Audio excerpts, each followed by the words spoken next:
Hello everyone, how are you today? Welcome back to my class, Patsarya Chemistry Classes Gwalior. Today we are going to discuss on short trick formula number 3. In this lecture we will discuss about hybridization. This lecture is very important for those students who are preparing for G और NEET.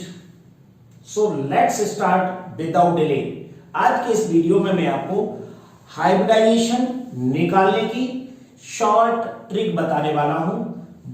पूरी chemistry में किसी का भी hybridisation आपको निकालना हो, ये फॉर्मूला आपके लिए काम करेगा.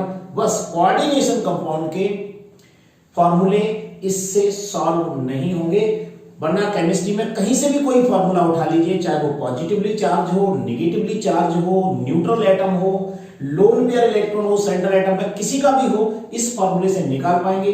कुछ एग्जांपल के द्वारा मैं आपको समझाता हूं और ये फॉर्मूला भी आपको याद कराता हूं. तो चलिए, ये है आपका formula.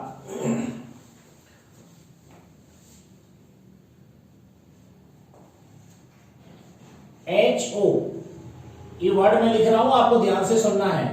Hybrid orbital is equal to V plus M minus C plus A. ये फॉर्मूला आपको याद करना है. Hybrid orbital is equal to V plus M minus C plus A. इसका सबका मतलब बताता हूं, यूज करना बताऊंगा, ध्यानपूर्वक देखते रहिए. ये है हाइब्रिड ऑर्बिटल, इसके द्वारा हम केवल हाइब्रिडाइजेशन निकालना सीखेंगे. तो देखिए, इसमें V क्या है और कैसे निकालते हैं, M क्या है कैसे निकालेंगे, सब कुछ आप सीखेंगे. इस फॉर्मूले में और क्या करना है आपको, अपॉन यहां पर लिख दीजिए 2 से इसको डिवाइड कर दीजिए. बस इतना सा काम आपको करना है. तो यहां पर लिखते हैं हम V इक्वल टू क्या है,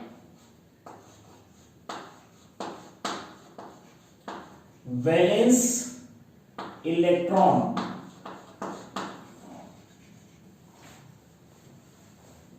M क्या है, ये होता है मोनो वैलेंट एटम.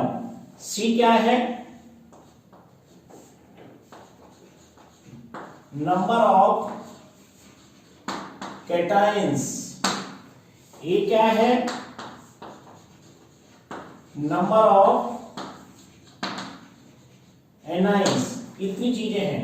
और HO को बोलते हैं हाइब्रिड ऑर्बिटल. ये जो संख्या मिलेगी इसी के हिसाब से हम डिसाइड करेंगे कि आपका कौन सा हाइब्रिडाइजेशन है.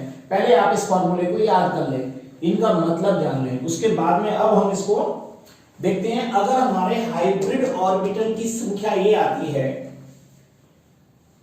यही बता देता हूं, यहां पर मैं लिखूंगा HO is equal to, answer अगर 2 आता है, या फिर आंसर आएगा 3, या फिर आंसर आएगा 4, या फिर आंसर आएगा 6, 4 5 में आंसर आएगा 6. कम से कम ये तो आना ही आना है. तो अगर आंसर 2 आता है तो हमारा जो हाइब्रिडाइजेशन होगा वो होगा sp. सिंपल ट्रिक से याद करो, पूरा डिटेल नहीं बता रहा हूं, वो तो डिटेल के लिए आपको अलग से वीडियो देखना पड़ेगा. डायरेक्ट याद रखिए, अगर आपका हाइब्रिड ऑर्बिटल की संख्या 2 आती है तो कौन सा हाइब्रिडाइजेशन होगा, sp. sp आपको टोटल काउंट करके अगर sop मिला के 2 है. ऐसे ही अगर 3 आता है तो ये होगा आपका sp2, 4 आता है तो sp3, 5 आता है तो sp3d, 6 आता है तो sp3d2. एक नाम और आएगा, वो भी मैं यहां बता देता हूं. अगर sp3d3 भी आ सकता है. अगर आंसर आपका आता है 7, इसको मैंने यहां बता दिया.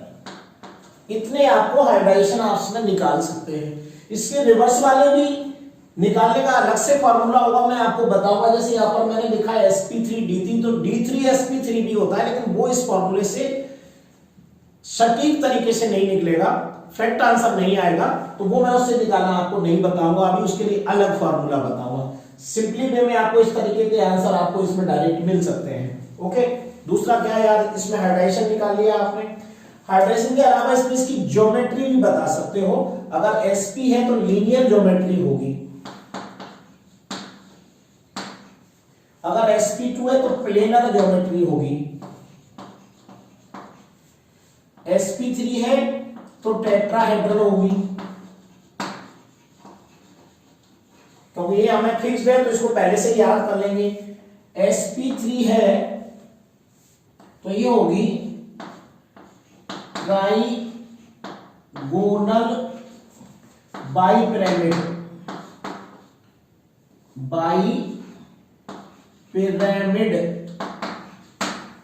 अगर sp3d2 है तो ये होगी ऑक्टाहेड्रल, ये देखिए आपको पहले ही याद करा देता हूं। और अगर sp3d3 है तो ये होगी पेंटागोनल बाईपिरामिडल,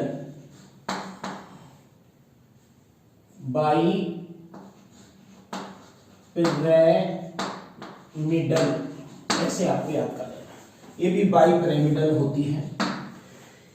यानी आपको जो ट्रिक मैं बताने जा रहा हूं उसमें बहुत सारी चीजें क्या क्या सॉल्व हो सकती हैं। अगर आप हाइब्रिड ऑर्बिटल निकालते हैं, ये संख्या अगर आती है तो उससे आपका एक तो हाइड्रेशन का पता लग जाएगा, इस संख्या से उनकी ज्योमेट्री का पता लग जाएगा, और इसका बॉन्ड एंगल भी फिक्स्ड होता है, वो भी अपने आप पता लग जाएगा। जैसे अगर लीनियर है तो इसका बॉन्ड एंगल होगा 180 डिग्री, ध्यान से देखते जाना।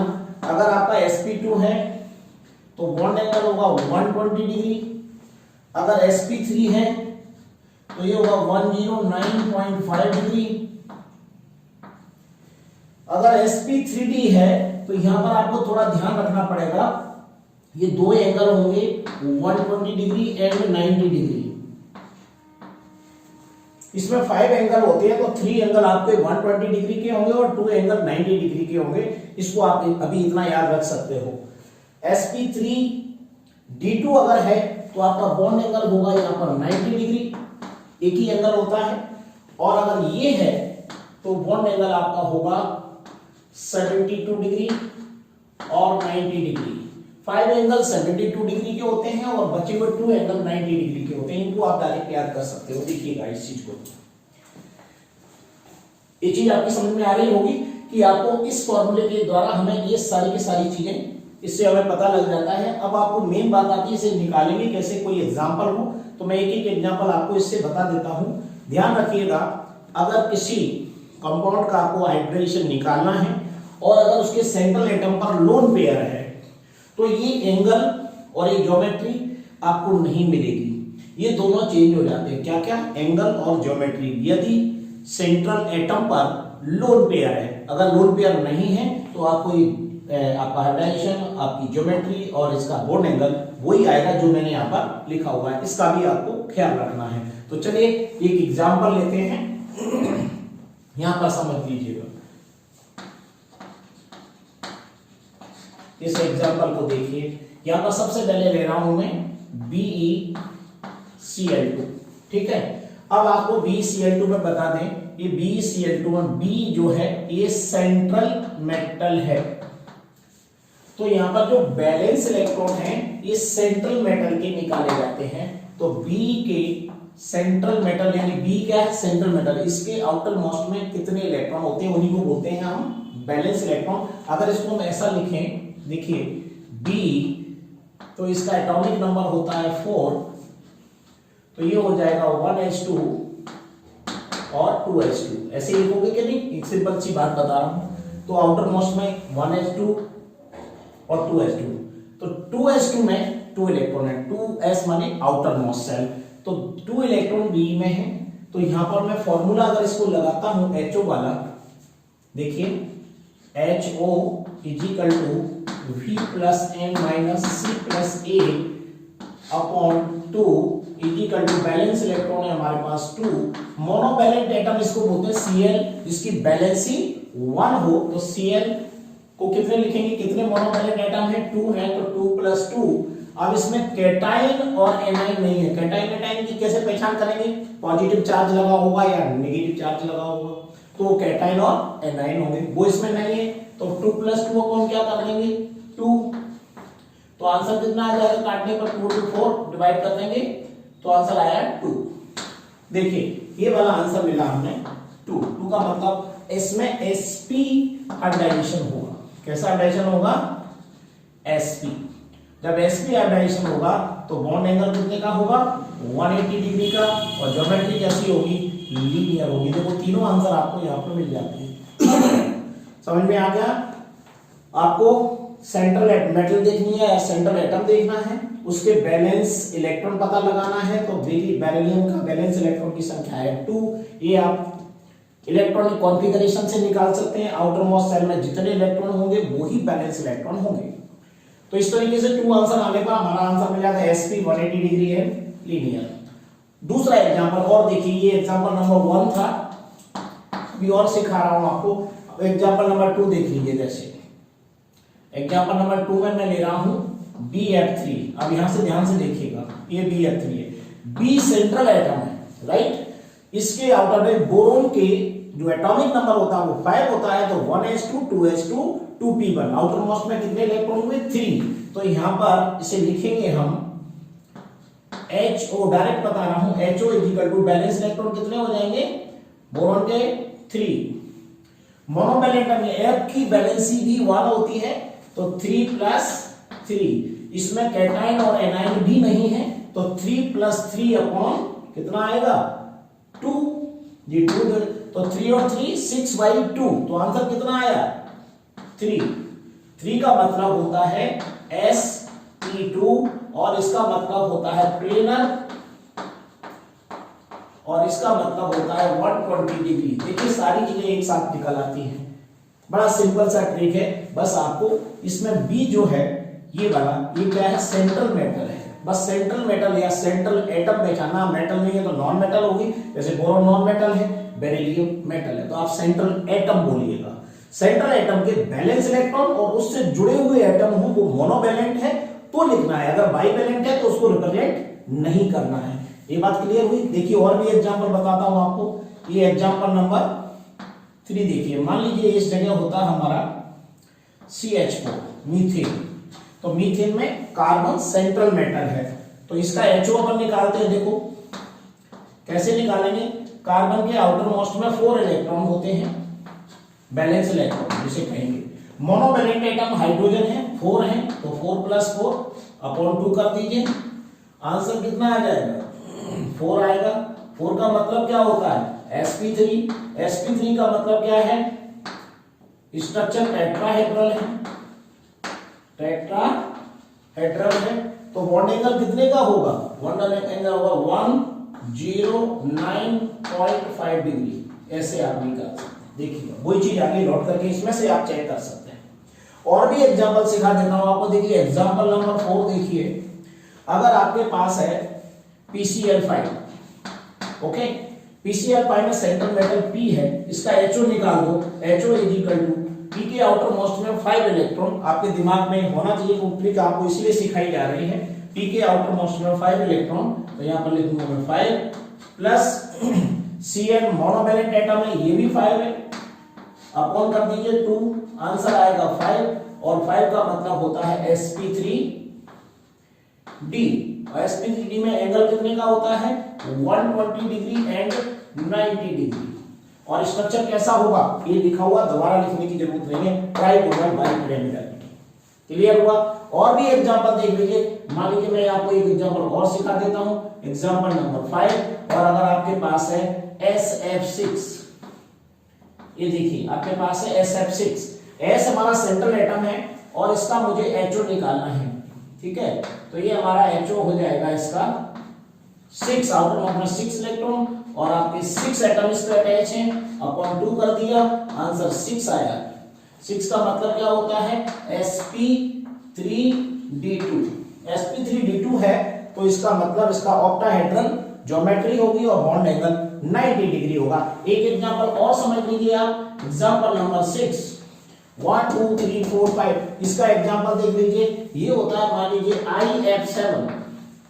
ओके, IF7 में इसका HO मुझे निकालना है। कैसे निकालेंगे? इसका बैलेंस इलेक्ट्रॉन की संख्या होगी आपकी 7।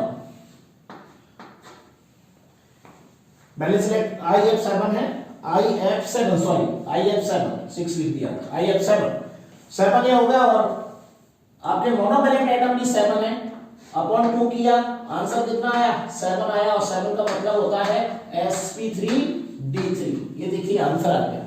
sp3d3 है तो ये होगा पेंटागोनल बाइकेहेड्रल, 2 एंगल होंगे, 5 एंगल 72 डिग्री और बचे हुए 2 एंगल आपकी 90 डिग्री के होंगे। ये आप आसानी से निकाल पाए। अगर आपके पास इसमें एक एग्जांपल में और बता दूं, इसमें लोन पेयर होगा। लोन पेयर होने से बॉन्ड एंगल चेंज हो जाता है, ज्योमेट्री चेंज हो जाती है। जैसे एक एग्जांपल बड़ा सिंपल सा ले रहा हूं, देखिए यहां देख लीजिए एग्जांपल नंबर 7। जैसे मान लीजिए आपके पास है अमोनिया NH3। NH3 में आपको पता होगा ये लोन पेयर पहले से ही होता है। इसकी जानकारी उन्होंने सारे एग्जांपल जो दिए थे इसमें एक भी में लोन पेयर नहीं, इसका भी आपको जजमेंट पहले से ही रखना होगा। तो ये आपका है NH3 और NH3 में लोन पेयर है। लोन पेयर है इसलिए हमें इसमें इसका कोई काम नहीं है, लेकिन इससे देखते ही हमें पता लग जाएगा कि यहाँ पर हमारा बॉन्ड एंगल चेंज होने वाला है। तो देखिए ये NH3 है और यहाँ पर मुझे इसका HO निकालना है। तो सेंट्रल एटम क्या है? नाइट्रोजन है। नाइट्रोजन के बैलेंस इलेक्ट्रॉन कितने होंगे? 5 प्लस मोनोवैलेंट एटम कितने हैं? 3 अपॉन कितना होगा? 2। आंसर आ रहा है 8/2। तो ये कट जाएंगे तो कितना आएगा? 4। और 4 का मतलब होता है, देख लीजिए 4 का मतलब होता है sp3। लेकिन यहां पर बॉन्ड एंगल 109.5 नहीं आएगा, बल्कि इसका बॉन्ड एंगल होता है 107 डिग्री। चेंज हो गया, क्यों? क्योंकि इसमें लोन पेयर अवेलेबल है। ये आपको अलग से याद करना पड़ेगा, इसकी आपको अलग से ट्रिक बताऊंगा। उसमें कम से कम 2 से 3 ट्रिक अलग अलग याद रखना पड़ेगी। जहां भी bond angle sorry lone pair है तो कुछ ऐसी ट्रिक बताऊंगा जिससे एक छोटा सा आइडिया आपको लग जाएगा कितना बॉन्ड एंगल काम हो जाता है या इंक्रीज हो जाता है। तो यहां पर 107 आ गया। ज्योमेट्री भी इसकी जो टेट्राहेड्रल है वो नहीं रहेगी। तो समझ लीजिए इस टाइप का अगर एग्जांपल आता है जिसमें कि आपका लोन पेयर है सेंट्रल एटम पर, तो आपका ये जो मैंने रूल्स बताए हैं यहां पर आपके चेंज हो जाएंगे। तो ये एग्जांपल के द्वारा आपने ये जो शॉर्ट ट्रिक का यूज किया है Bm प्लस C+A, इनका नाम याद कर लीजिए। सेंट्रल एटम का पता लगाइए। सेंट्रल एटम का पता लगाने के बाद आउटर मोस्ट में इलेक्ट्रॉन देख लीजिए, उसके बाद फॉर्मूले में पुटअप कर दीजिए। उसके बाद आपका आंसर जो आएगा वो क्या होगा? HO निकल आएगा। HO को देख करके आप बता दीजिए कौन सा हाइब्रिडाइजेशन है। आज का हमारा यही तो टॉपिक है। साथ में मैंने आपको इसमें इसकी ज्योमेट्री और एंगल निकालना भी बता दिया है। ये ज्योमेट्री है, इसको थोड़ा सा मैं यहां से लिख देता हूं। ये ज्योमेट्री है और ये एंगल है, बॉन्ड एंगल। ये भी आपको निकालना है, इससे आ जाएगा। तो वीडियो देखने के बाद आपको कैसा लगा मुझे कमेंट बॉक्स में जरूर बताइएगा और नेक्स्ट वीडियो का इंतजार भी कीजिएगा। इस वीडियो के साथ साथ में मेरी जो पिछली वाली सीरीज चल रही थी जिसमें मैं आपको नाइट्रोजन कंटेनिंग कंपाउंड पढ़ा रहा था, हमारे कुछ व्यूअर इसकी भी मांग कर रहे हैं कि वो नाइट्रोजन कंटेनिंग कंपाउंड की भी शुरुआत की जाए। तो मैं वो सीरीज भी आपकी कंटिन्यू रखूंगा, ये सीरीज भी आपकी कंटिन्यू रहेगी। आपका कोर्स भी चलता रहेगा, आपकी शॉर्ट ट्रेक भी चलती रहेगी, आपको दोनों फायदा मिलते रहेंगे। So thank you very much. Next video will be continue.